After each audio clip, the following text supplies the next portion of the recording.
So now what I'll do is introduce David Kidder. David, I'm not sure where you went. Why don't you come on up? So David is kind of a serial entrepreneur.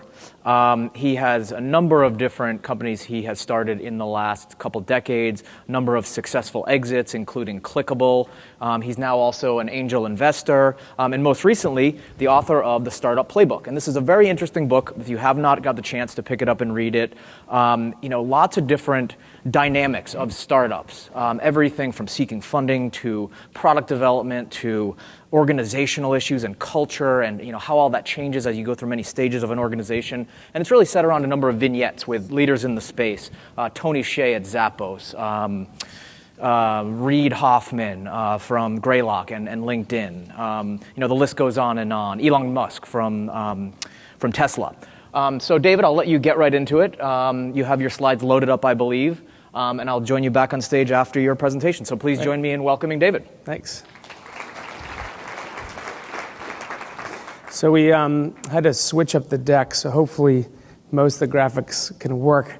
Thanks for having me, I appreciate it. I know you guys are probably having major conference fatigue, so hopefully this will be a bit of a tangent from all the techno stuff we've been talking about, and having lived in that space for the last 15 years. It's good to take a break sometimes. So this is a project I started about 3 or 3.5 years ago. I've been building digital startups for 15 years and had done 4 back-to-back of various outcomes, from 10 to 50 to 250 to 0 failure to all sorts of crazy outcomes. And I wanted to always know, what is the difference? What's the difference between one outcome and $1 billion outcome? You want to know what the prisms are that some entrepreneurs view the world through that you need to. It's the Gladwellian 10,000 hours. And so I set out to go get the answer. And when you're building a startup, it's like you're building your little movie, You get to do one movie at a time, okay? And if you're an investor, you get to watch, 100 movies in your lifetime. You can invest in a lot of things, and that's a huge contextual advantage. And so whether you're, building a large company or a product, or as Jeff Immelt said last week in his 2012 annual shareholder letter, he mentioned this book as something it's really changing their culture as well. And so hopefully some of the things we'll share today will kind of help lead you through this. This is kind of what it's like to build a company, a startup. It's like eating glass for long periods of time. And there's this idea that Seth Godin said called the dips, which is you go out and you start your company and you raise tons of money or a little bit of money, and then you go through long periods where you just have to figure it out, right? It's product to market fit, it's pricing, it's things breaking, it's sales, all the tools and things that actually make it work. That's where you spend most of your time. And so from the outside, it looks sexy and cool, but on the inside, it's just pain. And you guys all know this. And so this journey, as I was sharing, was actually to go out and learn the difference. And so I did about 45 interviews over a period of 3 years when I was on the road, all one-on-one, on video with some of the best people in the world. And what it came up with were lenses, right? Views, ideology, philosophy, as much as it was practical guidance. And it was 2 questions. What are those lenses that you view the world through, by which if you were to pick an idea to bet your life on it, would have to pass through? It's the criteria, right? And the second thing is, what do you do in the first 5 years not to die? And so I went out and talked to a lot of friends I've known for many, many years, from the Tony Hsiehs of the world to Peter Thiel, who was a previous investor of mine, Reid Hoffman, who wrote the foreword of the book, Elon Musk, probably the greatest living entrepreneur today, to friends like Mark Ecko, who went from 0 to 1.6 billion in revenue and down and back again, who'd had incredible experiences, to Sarah Blakely, the founder of Spanx, the second self-made billionaire woman in the world. Also nonprofits like Scott Harrison of Charity Water and Jacqueline Novogratz of the Acumen Fund. So I want to get a full perspective on these lenses. And it's got some really good feedback from the marketplace, and it's doing well. Just a little bit about my background. I've had 4 companies over the last 18 years, 10, 50, 250, who knows, active exits. I just started another company again. It's like a career path. I always jokingly say that the people in my book are sort of like the Brad Pitts of the space, and I'm in this Steve Buscemi life. I just keep building and trying to figure it out. I got 3 little boys, and I've written about 6 books over the years, and I do about 15 deals a year investor. That's little Lucas, he's 2. I'm also in the board of the Smithsonian and Acumen Fund and Endeavor. So if you're involved in those type of things, I just put it up there because those are things I'm really excited about. So if you care about those things, see me. So you're probably asking, just cut to the chase. Like, tell me, what did you learn, right? 300 hours to the best living entrepreneurs. What actually are the secrets? And so this is the answers, and it'll surprise you, hopefully. So the first thing is innate. And this is a question you would ask yourself or you'd ask your company. What are we truly innately gifted to do? What if we weren't chasing white space and bolting on features, what would be the thing that is in our nature that no one else in the world can actually produce? And that innate gift is actually the power of the company. It's following the rabbit holes. It's quitting the weaknesses. It's actually cutting off optionality because it dilutes focus and it hijacks this one gift of innate. And so you need to know thyself, right? So if you're not good at things, don't do them, right? Don't pursue sports, and don't pursue acting, and don't pursue the music career you thought you were good at as a company. And don't pursue, if you're not good at technology, don't do technology, right? Okay? But do things that you are gifted at doing, and you got to be smart, okay? What are we truly gifted and smart at doing? I love that slide. That is actually a real slide. It's a real moment in time. So number 2 is extreme focus. So this is actually incredibly hard to do because you're going to be under a great deal of pressure, whether you're a big company, small company, startup, if you have lots of money. What actually can we have extreme focus in doing, right? We're not going to do 50 things. We're not going to do 50 partnerships. We're not going to chase every marketplace. We're going to quit things. But that courage to bet it all on the innate gift and the focus actually leads you to a higher probable and bigger outcome. Number 3, this is kind of a common lexicon in the VC world, but build painkillers, not vitamins. Any vitamins are things that are elective, things that people like to do when they feel good about themselves and they stop doing, right? You got to focus on, things that are chronic fatigue, chronic pain, not just the cancers where your patient dies, which is a sad thing, but it can happen. Things that are always on, always a drug that actually is dealing with chronic pain. And it's a very important lens to view through because it also tells you who ultimately your customer is. Is it really the end SMB, or is it truly the enablers in the marketplace around them? Are you B to C to B or B to B to C? And the question is really who is going to give us economic oxygen that's always going to be on? Number 4. I love that picture, but that's Eddie Murphy at like 2 stories. The point is that whatever you do that's innately you, that's under extreme focus, that's a painkiller, you gotta be 10 times better than anyone else in the world, okay? 10x. You can't just be 1x, you can't be incrementally better than your competitors because that literally is a path to nowhere. Can you really build a huge scaling business on top of someone else's monopoly, i.e. Google or Facebook? What can you own as a whole cohort, as a whole business that you control all the pieces, that's your magical box, okay?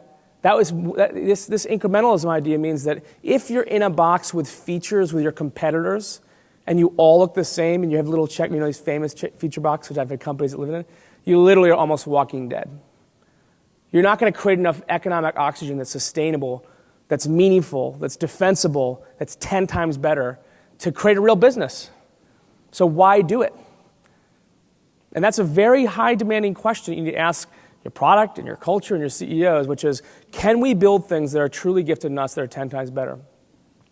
Because this last part is one of the most important aspects of these 5 rules, and that is you need to think like a monopolist from day one. What actually creates monopolies? Monopolies are things where you put your organ in someone's body and you start rewiring blood vessels through it from day one, implicitly and explicitly. So if someone takes you out, they die.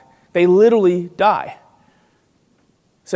Or they're so in love with you, they gouge their eyes out because they can't live without you. And that's a very important lens, is what is it about what we do that's monopolistic, intentionally? That when we create it, we put it someone in, we start moving things around, they cannot function without us. It's not just the automatic debit card that the money comes to us. It needs to be a high-functioning organ in their life.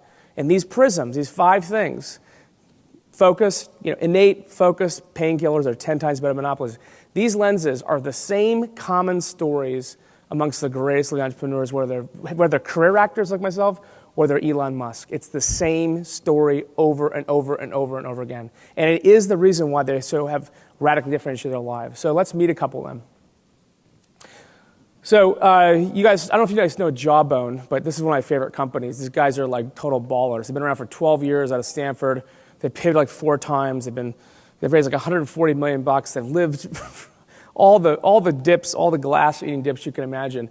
But if you know their products, they have such an incredible goodwill with their customers that they can release things like that little Jawbone Up that was a complete failure 2 years ago and re-release it. But that's part of their philosophy, is that everything we have is a prototype. We have a beta culture. We have a beta relationship with our customers. They trust us because they know that no one else in the world will experiment and try things and take risks with them. But that's part of what makes them monopolistic in their life, is because that's the relationship. Number 3 is I love the idea of them, always keeping the taste of dirt and blood in their mouth. They don't let yesterday's home run win today's game. TED founder Chris Anderson is a good friend, been going there for about 9 years now. You wonder kind of what the magic of TED is, and you realize when you spend time with Chris is how brilliant he is at this, which is, I think this is the marketing stage that we're all on, right? We're building companies, little companies in the local space, they're in a story war, right, in their local neighborhood. It's whether it's word of mouth or it's reputation. They're in the war where they need people to say, tell them I sent you. And in a way, we're kind of in the tell them I sent you business. And how does he do that, right? He does that by understanding that proxies passion is a proxy for potential. How do we create little stages? How do we actually use people's passion in their areas to actually set that stage where it happens on those customers' brand, their stories? And he loves the idea of building a broadly appealed niche. I mean, the local space has every niche in the world, but how does your platform, how does your company be the stage where those things are expressed off of?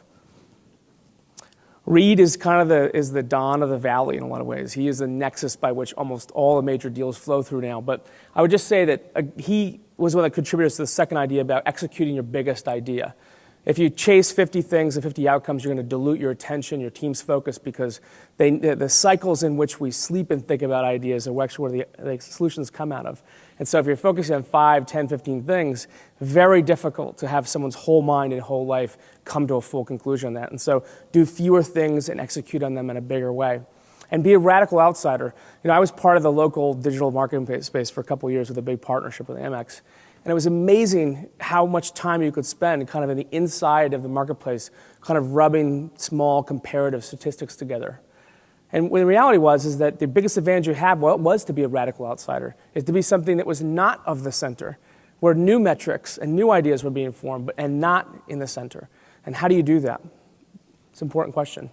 Elon, none of us are Elon. Very few of us have think about things like impact the future of humanity, who, he believes in his lifetime, and I wouldn't bet against him, he's going to die on Mars, right?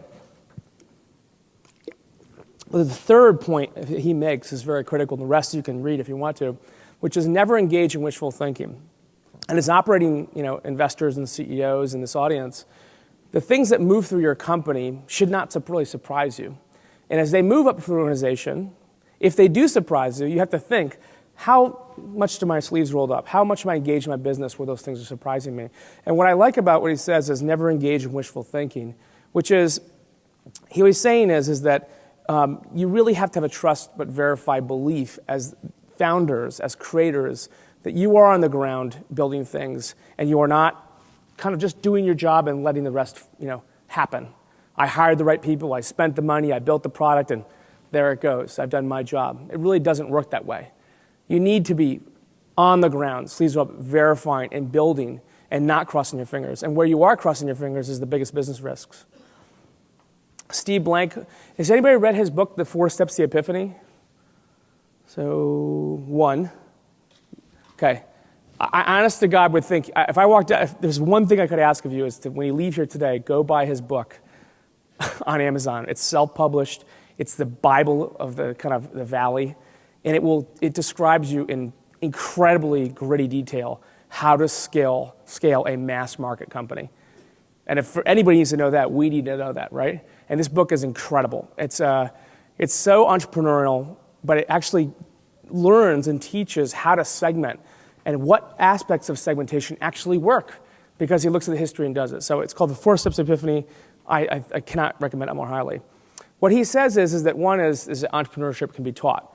Entrepreneurship, let's just call it what it is. You're builders or creators of things, but you can learn it, and this is a great kind of tool for that. What he says at the end, though, is really powerful, which is for a company to be successful, or a product or division launch, it actually flows in this order, in this permanent order, from you to your team to the marketplace. You, your team, to your marketplace. You, your team, to the marketplace. It's an axle, right? Which kind of goes back to like the trust but verify part, why you cannot engage in wishful thinking, because if it's not true, right, it won't be true to your team, and it won't be true to the marketplace in that order. And when you actually go to sleep at night and you're thinking about your business as a founder, if that's wrong, the business won't work. And you can't be a good steward or a good leader, so to speak, in these businesses unless that first part is correct. And this isn't wishful thinking. This is to be true at a data level, has to be true at a conviction level. This is the last profile, but there's over 40 of these, but they're really phenomenal. But I love what Jay Walker tells here in this story. There's 2 things I love, well, all of them, but as Americans, and I'm totally guilty of this, we love to make progress, right? The hard work, the all-nighters, spending the money, moving the ball forward, and but we often are guilty of like kind of ready, fire, aim. The distance we move is sort of sideline to sideline. And he's a very special guy because he's one of the greatest living patent holders today. He's sort of our living Thomas Edison, literally. He works in this kind of like space UFO up in Stanford. He lives in Ridgefield. And he thinks about things for a long period of time. But we don't always have that luxury. But he does emphasize that it's important to aim, ready, fire. You don't have a lot of shots on goal. And when you do take them, they got to be worthwhile because they take so long for the data to come out. And so be thoughtful about it. And recognize the complexity in all things. Products are not hard. Markets aren't hard. People are hard. That's really what business we're in. Stages with people on them. This is his library, just to show you his vision. I just snuck these in here. It's the largest private library in the US. I've been here a couple of times. It's unbelievable. It cost a mere $100 million to build. And he sits on the second floor, suspended floor, and thinks, okay? And he collects things. And he collects like the Gutenberg Bible, and he's got Enigma, and he's got like Sputnik hanging from the ceiling. It's one of 2, and it's real. So the point is like vision and being grand and bold. So I want to close with a couple of slides here. I'm going to go much faster here, but these are important lessons to think about relative to the companies you're building. So this is going to seem a little bit one-on-one, but these are actually profound points about building. So we talked about the dips, right? Knowing and calling and predicting the dips, right? We launch something, you raise money, you invest money, from a division, and you're going to go through grinding failures. Our job is to predict the grinding failures and the dips. So they come in sequences. And so we can tell our teams what dip we're in and then what's coming next. So they know that the wars that we're in and what battles we need to win. It's really important. 2, we're making live-die decisions, right? We are. We're spending real money and time. And it takes so long for data and results to come out. By the time you make those decisions, if you're ready, fire, aim, as opposed to aim, ready, fire, and you can still go fast in both, but it takes 3 months for the actual execution to happen, typically, another 3 months to see the data come through. It's 6 months before you even know the answer. It doesn't take a lot of big decisions over a short period of time to lose your whole business. So the point is that you actually don't have a lot of decisions to make. You have 3 or 4 in the entire company or division's life before it succeeds or fails. Product to market fit. You can spend, this is minimum viable product. This is sort of like Steve Blank, Eric Wietz's points, which is working on product theses that survive customer impact and waiting for the distribution data. Not just data, distribution data to come back to you that says, wow, we can distribute this. Typically, the problems are not product problems. They actually were that word right there. It's all about distribution. And if there's one thing the local space has, it has a lot of distribution, right? It's a huge advantage, right? So how do you leverage that? And when you actually do get the strong signals, you have to go all in. This is a very simple chart about decision-making relative to people or businesses or data. The hard line is reality, right? It could be a market reality, it could be a product result, it could be a person, right? The dash line, the incremental line that heads out there and kind of incrementally goes down and meets the future. That's what I like to, it's kind of a roadkill type of decision makers. And then the hard one, the dotted one that meets the reality are the people who make hard decisions once, indexed to the reality, unbiased. I'm sorry you have to die. And the reality is that until you see that gray area in there, you don't realize that that actually is the future, okay? That's money and time.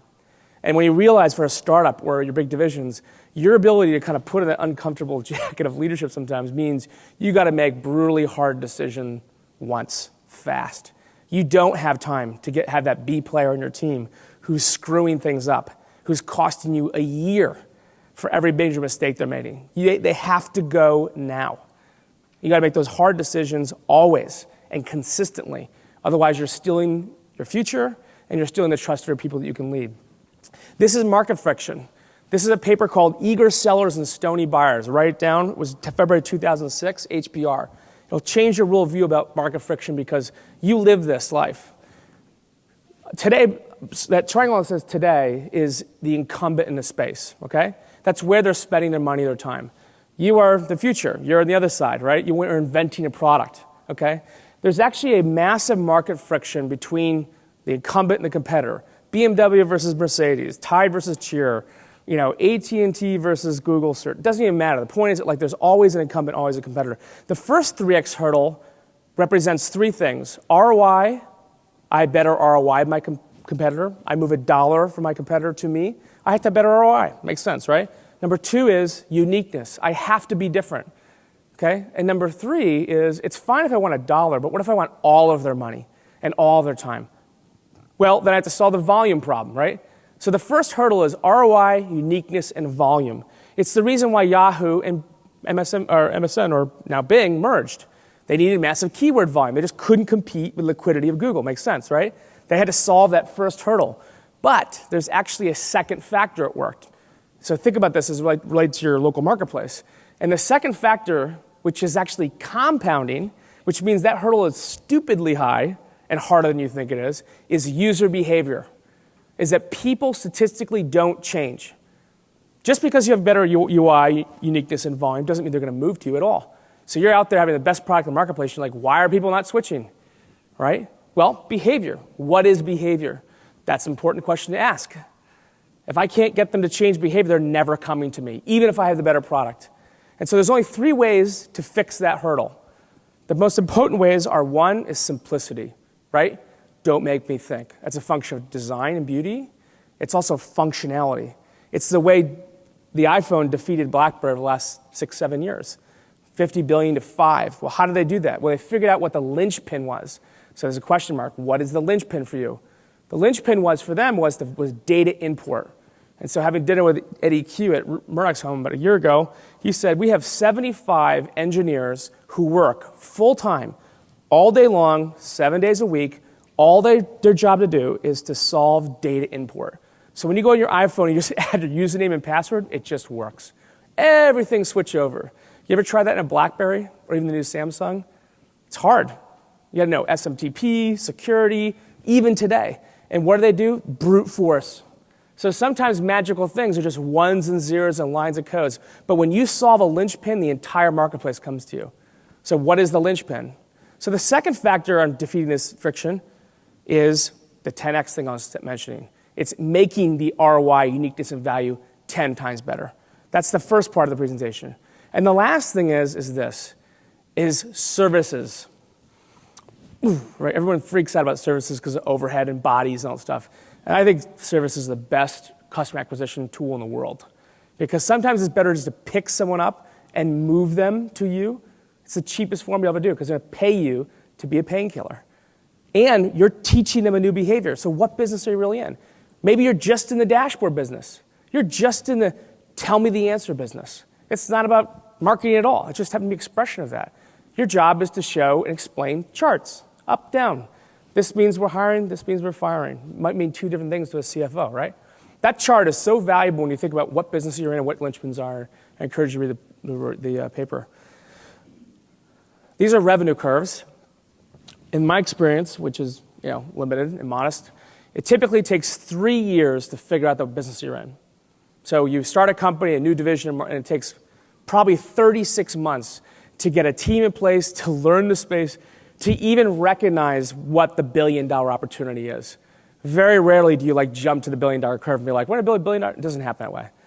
And so not only does it not happen that way, but when you do have billion-dollar outcomes, it's most often luck. I asked the question, what percentage, I'll actually hang on to this, of your outcome, of these half the book, which is billionaires, is pure luck? Anybody dare guess what the answer was? Just shout it out, anybody? 70%. Admitted, on video, in their quiet hours, what percentage of your outcome is just pure luck? Like 70%. Call it luck, call it good fortune, blessing, God, whatever you want. The point is that most likely, the outcome you're seeking, that huge outcome, has nothing to do with you. And your job is to form it correctly so it can scale, so that if it does show up, you can be agile enough and smart enough to grab a hold of it. Or it just simply grabs a hold of you. So that's a really important awareness thing, right? So what business are we really in? We're in the business of singles or doubles. Singles are great businesses that make a lot of money and grow pretty linearly, right? Doubles are things that just print money and grow really fast. And the rest is almost not even in your control. I'd argue it's probably not at all in your control.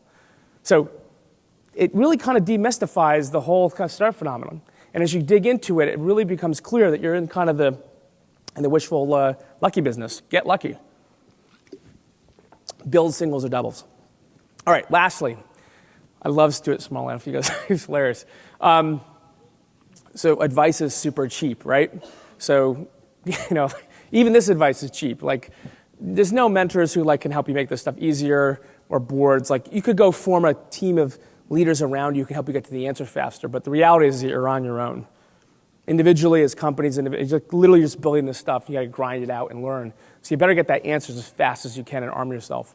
But I want to share these 4 points. I'm going to close with this, which is more about people. Remember that complexity in all things is people? So there's about 3 or 4 ideas here that this might not be completely relevant, but I think I always share it because this is how I feel about building companies. So one is that we're just incredibly good for, just lucky. We should have been born 1,000 years ago, walking 6-7 miles a day for water. Just statistically ridiculous that we get to go build things and travel and take risks. Number 2 is, so that's kind of the grateful point. Number 2 is that don't suffer from the sin of comparison. Don't drive your business or your people into obsessing about the features of your competitor or the press releases. Ignore them. As a CEO leader, you should be sort of ambiently aware of it, but the reality is build your company. Build your team. Build your utterly unique, innate, 10x, radical differentiator monopoly in marketplaces that allow you to do that, okay? Because that's your greatest chance of actually creating something that's a single or double. And so the more you suffer from the sin of comparison, your team, the more corrupt your thinking is going to be, the more things you're going to follow incrementalism. You're going to follow someone else's crappy roadmap into mediocrity, which is most often the case. The people who make the most noise create the littlest value. The third thing is work towards your innate gift. That goes at the innate point. And the last thing is guard your company from contempt. And I have this rule called the 7-to-1 rule. And big companies are adopting this, which blows my mind, but it's important, which is the fastest way to destroy your team, your company, your marriage is an idea of the things we think but do not say. And the 7-to-1 solves this because it's a ratio of good to bad. We try to do extraordinarily more good than bad in that ratio. And we recognize that people, product, and data fail. As a CEO, I'm going to fail you. I don't want to walk around with emperor's new clothes, and I don't want my team not to have that ability to approach me in any environment. But when we do fail, we're going to address it directly. But when we do address it directly, you're not going to leave in a puddle of brokenness. We're going to forgive each other and move on. You have wind at your back. Because it's so stupidly hard to build these companies or create a new business or a new product, you got to have wind at your back. You got to have incredible momentum in your life and the people around you and good fortune. You need a whole company, as Tony says, full of lucky people to make it work because the odds are against you. It's not going to happen. And so that rule actually protects a company in a lot of ways because you need to be able to get things resolved, extinguish them, and move forward. Lastly is, greed's good. Love it. Love making money. And on the other hand, in this marketplace where we're headed and we're in, it's a story war for purpose. And you're actually in an incredibly unique place because you deal with so many companies. You influence so many lives in the outcomes. You put food on the table, you pay for mortgages, you put people in college, right? You're doing really important work. You make companies thrive, small businesses. And that impact and quantum entanglement is very real. And so the closer you link your team and their purpose to greeting what's good, I think you're going to have a much, much higher degree of success because that's really what your business is about. Yeah, you want to have, we're in the business of getting as much marketing dollars as we can. Really? That's just oxygen to make that purpose real. And so the faster you align your goals and you think about some of these lenses, I think there will be a couple companies that break out of this space as opposed to incremental, but they do it on a compounding basis. So, thank you.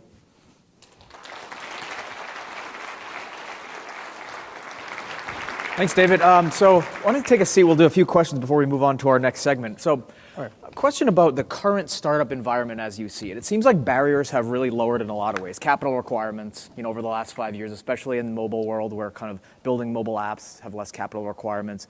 Technological requirements in some ways. You have tools like Amazon Web Services and things like that. So is this a good thing in that it's giving a more fertile environment, or are there bad parts about it in that, less than vetted companies are kind of coming out of the woodwork, and you see a lot of pivots for that reason? Are the barriers too low, I guess is my question. Listen, so pivots are good, right? So let's describe real quickly what a pivot actually is, in my opinion, right? So a pivot would be, my idea, my company is a heat-seeking missile going to a target, right? A pivot is the navigation of the landscape on the way to that target. Got it. So if I move the target, I got a different business. But if I navigate my, missile on the way there, you're kind of stupid not to, right? Right. So people think pivot's bad. You're an idiot not to pivot, right? So the point you're addressing actually is about just the volume of ideas. Yeah. I think volume ideas is very good. What's bad about volume ideas is actually keeping zombie ideas alive. Yeah. And so the danger in that is actually the high quality ideas are starved of talent. Yep. So if you can concentrate talent on a highly vetted method of selecting them, the ones that actually create the economic oxygen, then you have a great chance of building an ecosystem to be successful. Just imagine yourself describing to your kids 20 years from now what you did to create your wealth. They're not going to be amazed or surprised at all. It'll be completely obvious. So get over yourself. Create something that creates economic oxygen, create value, and concentrate talent. Mm-hmm. Now, the volume question also comes into play in the next question, then we'll move on to the next segment. But, this question might be answered by everything you just showed us. But speaking as an investor, you're an angel investor. What is some of your investment criteria, kind of with that hat on? I'm not very good at it, but it's very ironic and totally classic that all my biggest bets have all been like with the most famous people and have all failed the fastest. But the best bets I've made were because I've made investments in teams that were like watchmakers. Sure. They were obsessed. They go back to the innate point. Mm-hmm. They just they're born to do this. Sure. Whatever rabbit hole they're going down. So I spent a lot of time thinking about my team and the things I invest in around the innate question. And looking, in their past, I asked two great interview questions. One is, what about in your last job did people most misunderstand about you? Yep. It's a great question, by the way, because they'll tell you why everyone thought this was a jerk or not, right? Right. And they tell you, you'll kind of get an idea of their innate. And the second one is on a scale of 1 to 10, which is, how lucky are you a person and why? Yep. And they'll start to describe these things in a way that they ask all the illegal HR questions that gets around them. And they'll tell you, and you can start to get an idea around what their true gifts are. And the faster these companies can indicate those and concentrate the talent, whether it be a single investment or team, you get to the answer fast. That's great. So we're going to hear a lot more from you because you're going to stick with us.